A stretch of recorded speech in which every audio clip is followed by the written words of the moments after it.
వాగర్ధావివ సంపృక్తౌ వాగర్ధ ప్రతిపత్తయే జగతః పితరౌ వందే Parvati పరమేశ్వరౌ. Shri Mata Telugu YouTube channel ప్రేక్షకులందరికీ కూడా నా హృదయపూర్వకంగా నమస్కారాలు. ఈరోజు మనం 2026 జనవరి రాశి ఫలితాలు ఏ విధంగా ఉన్నాయి అనేది తెలుసుకునే ప్రయత్నం చేద్దాం.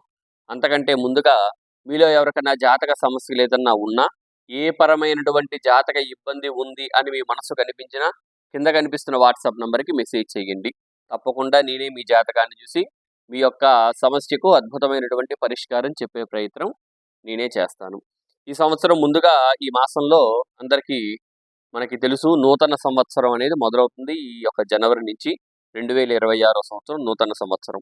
కాబట్టి మొట్టమొదటిగా ఈ సంవత్సరంలో మొట్టమొదటి ఈ యొక్క మాసంలో అంటే ఈ యొక్క నెలలో గ్రహ మార్పులు చూసినట్టయితే సూర్యుడు 14వ తారీఖు మకరానికి, బుధుడు 17వ తారీఖు మకరానికి, శుక్రుడు కూడా 13వ తారీఖు మకరానికి, కుజుడు కూడా 16వ తారీఖు మకరానికి సంచారం చేస్తున్నారు. ఇక్కడ ధనుస్సు నుంచి మకరానికి ఈ ఒక్క నెలలో 4 గ్రహాలు కూడా సంచారం జరుగుతుంది. అట్లానే చంద్రుడు కూడా సంచారం జరిగినప్పుడు చూడండి, విచిత్రం ఏంటంటే ఈ సంవత్సరం 26వ సంవత్సరం మొదటి మాసంలోనే పంచగ్రహ కూటమి ఇక్కడ సంభవిస్తుంది. దేనిలో? మకర రాశిలో. మరి ఈ యొక్క మకర రాశిలో ఈ పంచగ్రహ కూటమి అనేది ప్రభావం ఎలా ఉంటుంది అనేది మనం తర్వాత వీడియో చేసుకొని చెప్పుకుందాం. ముఖ్యంగా అయితే ఈ మాసంలో రాశి ఫలితాలు ఎలా ఉన్నాయి అనేది మనం తెలుసుకునే ప్రయత్నం చేద్దాం. రాశి ఫలితాల్లోకి వెళ్లే ముందు మన ఛానల్ని సబ్స్క్రైబ్ చేసుకోండి. ఈ వీడియోకి ఒక లైక్ చేయండి. మీ బంధుమిత్రులందరూ కూడా ఈ వీడియోని షేర్ చేయవలసిందిగా కోరుతున్నాం. ఇక మనం రాశి ఫలితాల్లోకి వెళ్ళిపోదాం. ఇప్పుడు కుంభరాశి వారికి ఏ విధంగా ఉందో చూద్దాం. ముఖ్యంగా ఇక్కడ కుంభరాశి వారికి చూస్తే లగ్నంలో రాహువు, ద్వితీయంలో శని, అట్లానే వ్యయంలో సూర్యుడు, బుధుడు, కుజుడు, శుక్రుడు. ఈ గ్రహాల అనుకూలత ఇక్కడ కనిపించట్లేదు. ఒక్క గురువు మిమ్మల్ని అనుగ్రహిస్తున్నాడు. కొంచెం కేతు అనుగ్రహత కొంచెం. మరి వీటి ఆధారంగా చూస్తే ముఖ్యంగా ఇక్కడ లగ్నంలో రాహువు ముఖ్యంగా మీకు అసలు ఏలినాటి శని ప్రభావం నడుస్తుంది. 3వ దశ నడుస్తుంది. అది కొంత ఇబ్బంది. అది కాక ఆయన ద్వితీయంలో నడుస్తున్నాడు. ధనపరంగా ముఖ్యంగా వృత్తిపరంగా, ధనపరంగా, కుటుంబ పరంగా కొంత ఇక్కడ ఇబ్బందులు క్రియేట్ అవుతూ ఉంటాయి. కుటుంబానికి దూరంగా ఉండడం కావచ్చు, ధనం కోసం మీరు అహోరాత్రం కష్టపడడం కావచ్చు, ఇట్లాంటివన్నీ ఎక్కువ కనిపిస్తూ ఉన్నాయి ఇక్కడ.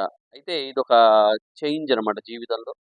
కొత్త విషయాలు తెలుసుకునే వారికి చక్కగా కేతువు సప్తమంలో ఉన్నాడు కాబట్టి కొత్త విషయాలు, కొత్త పనులు, కొత్త ఆలోచనలు, కొత్త విధానంగా, కొత్తగా ఇంకా ఏదో చేయాలి అనేటువంటి ఇదిని ఇక్కడ కేతువు తీసుకొస్తున్నాడు. ద్వితీయంలో శనేమో ధనాన్ని ఎట్లా సంపాదించుకోవాలి, ఎట్లా వృద్ధి చెందాలి, ఇట్లాంటి ఆలోచనలు ఇక్కడ మీకు ఎక్కువగా కూడా ఈ మాసంలో కనిపిస్తున్నాయి. అట్లానే లగ్నంలో కూడా రాహు ఉన్నాడు కాబట్టి కొంత మానసికంగా ఒత్తిడి, ఆరోగ్యపరంగా కొంత ఇబ్బందులు, కాలానికి తగ్గట్టుగా చలికాలం కాబట్టి దీనికి తగ్గట్టుగా ఆరోగ్యపరమైనటువంటి సమస్యలు వచ్చే అవకాశం ఉంది. సరే, ఇవన్నీ సహజంగా ఎప్పుడు ఉండేవి. మీకు గురువు కూడా పంచమంలో యోగిస్తున్నాడు. ఇక్కడ ఒక గురువు అనుగ్రహం తప్పించి కొంత కేతు అనుగ్రహం తప్పించి ఏదీ లేదని చెప్పుకున్నాం. సరే, ఇప్పుడు అసలుకే ఇబ్బందులు అనుకుంటే ఈ మొదటి మాసంలోనే వ్యయంలో సూర్యుడు, బుధుడు, కుజుడు, అట్లనే శుక్రుడు కూడా వ్యయంలో 16వ తారీఖు నుంచి ఒక్కొక్క గ్రహం మెల్లిమెల్లిగా మారుతుంటుంది. సరే, ఇవన్నీ చూస్తే మీకు వ్యయంలోనే పంచగ్రహ కూటమి కూడా ఈ మాసంలో ఉంటుందన్నమాట. దాని గురించి సపరేట్ వీడియోలో చెప్పుకుందాం. ఇది చూసినట్టయితే ఇక్కడ సూర్యుడు, బుధుడు, కుజుడు, శుక్రుడు వ్యయంలో ఉండడం ఇక్కడ కొంత ఆరోగ్యపరంగా ఇబ్బందులు, ఖర్చులు, అధికమైనటువంటి ఖర్చులు, కొంత బుద్ధి కూడా చాంచల్యం, సరిగ్గా థింకింగ్ అనేది సరిగ్గా లేకపోవడం, సరైన ఆలోచన లేకపోవడం, ఇట్లాంటివన్నీ కూడా ఇక్కడ క్రియేట్ అవుతున్నాయి.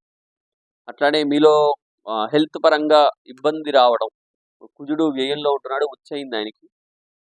వ్యయంలో ఎప్పుడైతే కుజుడు లాంటి అర్ధ శుభగ్రహం అంటే ఒక సగం శుభం సగం పాపిగ్రహం కాబట్టి అట్లాంటి కుజుడు కూడా ఉచ్చ స్థానంలో వ్యయంలో ఉండడం అంటే అది కొంత మీలో ఎనర్జీ లాస్ అవడం, బాగా హెల్త్ పరంగా ఇబ్బందులు రావడం, ఇట్లాంటివన్నీ కూడా మనం ఈ మాసంలో గమనించవచ్చు. అట్లానే విద్యార్థులకి చూసినట్టయితే బాగుంది. విద్యార్థులకి చక్కగా పంచమంలో గురువు అనుగ్రహం ఇక్కడ చక్కగా యోగిస్తున్నాడు. గురువు ద్వితీయానికి అధిపతి గురువు చక్కగా ఆహ్, పంచమంలో ఉండడం అంటే విద్యార్థులకి ముఖ్యంగా బాగుంది. అట్లనే నూతన ఉద్యోగాలు, కొత్త ఉద్యోగం కోసం వెతుక్కునే వారికి కూడా ఈ మాసం అనుకూలిస్తుంది. ఉద్యోగం మారాలన్నా గాని ఈ మాసం అంతా కూడా చక్కగా అనుకూలత ఉందన్నమాట. కొత్త ఉద్యోగం ఉన్న ఉద్యోగం మానేసి కొత్త ఉద్యోగంలో చేరడం. ఆఫర్స్ ముఖ్యంగా మీకు మంచి మీ లైఫ్‌లో గ్రోత్ అయ్యే ఆఫర్‌లు గూడా ఈ యొక్క జనవరిలో ఈ మాసంలో మీకు చక్కగా వస్తాయన్నమాట. సరే ఎలా జూసినా కుంభరాశి వారికి ముఖ్యంగా ఏలినాటి శని మధ్యమ ఫలితాలే ఉంటాయి. ఎట్లా జూసినా సరే మధ్యమ ఫలితాలు లేదంటే అధమ ఫలితాలే ఉంటాయి ఈ మాసం అంతా గూడా. ఎట్లా జూసినా కొంతవరకు ఒక గురువు అనుగ్రహం, కేతు అనుగ్రహం తప్పించి మిగిలిన అనుగ్రహాలు ఏవి లేవు గాబట్టి కొంత ఇబ్బందులే ఈ మాసంలో ఇక్కడ క్రియేట్ అవుతూ ఉంటాయి. కాబట్టి కొంత జాగ్రత్త తీసుకోవడం చాలా అవసరం. చక్కగా పరమేశ్వరుడికి ఆరాధన చేయండి. పరమేశ్వరుని నమ్ముకోండి. అట్లానే మీ ఇంటి దగ్గరలో ఉన్న శివాలయానికి వెళ్ళండి. అక్కడ నవగ్రహాలకు ఆరాధన చేయండి. ముఖ్యంగా శనీశ్వరుడికి ఆరాధన చేయండి. పరమేశ్వరుడికి ఆరాధన చేయండి. ఈ రకంగా చేసుకుంటే కొంత ఈ ఇబ్బందుల నుంచి మీరు బయటపడే అవకాశం ఉంటుంది. అట్లానే కుంభరాశి వాళ్ళు ఎవరన్నా ఉంటే ఈ వీడియోకి ఒక లైక్ చేయండి. అట్లానే మన ఛానల్ అయితే సబ్స్క్రైబ్ చేసుకోండి. ఈ వీడియోకి ఇంతేనండి. సెలవు. నమస్కారం.